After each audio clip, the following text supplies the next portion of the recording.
আসসালামু আলাইকুম রহমতুল্লাহি ওয়া বারাকাতুহু। ফারুকিস এগ্রো লিমিটেড থেকে আজকে অত্যন্ত গুরুত্বপূর্ণ একটি প্রতিবেদন নিয়ে আপনাদের সামনে হাজির হয়েছি। তো আজকের এই প্রতিবেদনে আমি যে বিষয়টি শেয়ার করতে চাচ্ছি সেটা হচ্ছে মূলত আমরা যারা ছাগল লালন পালন করি, আমাদের মূলত ছাগল লালন পালনের মূল লাভটা আসে কিন্তু ছাগলের বাচ্চা থেকে। কারণ গরুর মতো ছাগল কিন্তু অত দুধ দেয় না যে 10 লিটার 12 লিটার বা 2 4 5 লিটার দুধ দেয়, দুধ বিক্রি করে সংসারে আমরা স্বাবলম্বী হব। সেক্ষেত্রে ছাগল থেকে কিন্তু আমরা ওইভাবে দুধ দিয়ে আমরা ব্যবসা করতে পারি না। মূলত আমাদের ছাগলের থেকে মূল লাভ হয় কিন্তু বাচ্চার মাধ্যমে।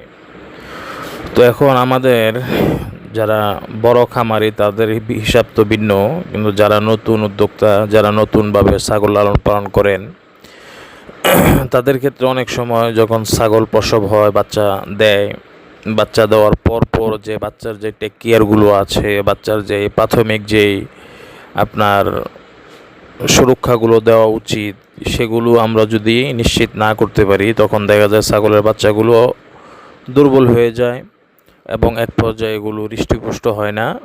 পরবর্তীতে এই বাচ্চাগুলো আর টিকানো যায় না, মারা যায়।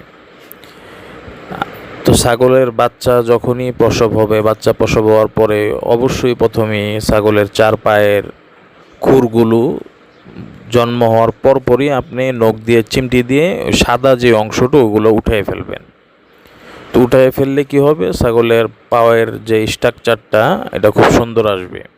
আর যদি তখন আপনি এই ছাগলের পায়ের খুরের এই সাদা অংশ যদি না ভাঙেন, দেরি করেন, তখন এটা শক্ত হয়ে যাবে। তখনই কিন্তু ছাগলের এই খুরগুলো এবড়ো খেবড়ো হয়ে যায়। তো প্রথম কাজ হলো আপনার এই বাচ্চা প্রসবের সাথে সাথেই পায়ের খুরগুলো সুন্দর করে নখ দিয়ে চিমটি দিয়ে আপনার উঠিয়ে ফেলা। অবশ্যই হাতটা জীবাণুনাশক দিয়ে হাতটা ভালো করে পরিষ্কার পরিচ্ছন্ন করে তখন এগুলো করবেন।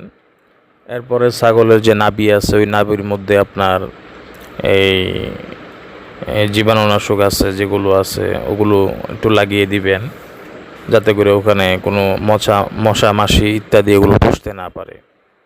এরপরে ছাগলের নাকে মুখে একটু ফু দেওয়ার চেষ্টা করবেন। এগুলোর নাক মুখের মধ্যে শ্লেষার মতো লেগে থাকে, তখন এগুলো যদি নাকের মধ্যে লেগে থাকে তখন ছাগল দেখা যায় ভালোভাবে শ্বাস প্রশ্বাস নিতে পারে না।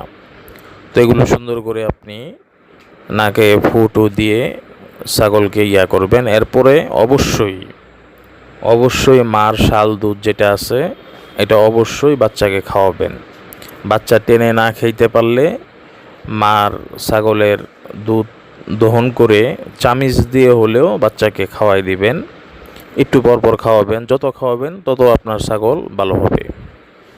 এইভাবে প্রাথমিক ট্রিটমেন্ট দেওয়ার পরে যখন ছাগল নিজে নিজে দাঁড়াতে পারবে, নিজে নিজে চলতে পারবে, তখন কিন্তু আরও মূল বিষয় ছাগলের বাচ্চার ক্ষেত্রে তখন আপনার খুব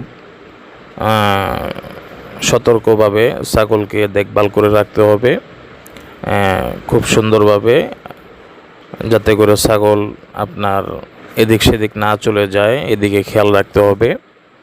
তো এইভাবে আপনি যদি প্রত্যেকটা বিষয় ঠিকঠাক মতো করতে পারেন তখন ইনশাল্লাহ আপনি এর থেকে লাভবান 100%ই করতে পারবেন ইনশাআল্লাহ। তো আজকে এই পর্যন্তই। সকলে সুস্থ থাকুন, ভালো থাকুন, এই প্রত্যাশায় নিয়ে আজকের মতো বিদায় নিচ্ছি।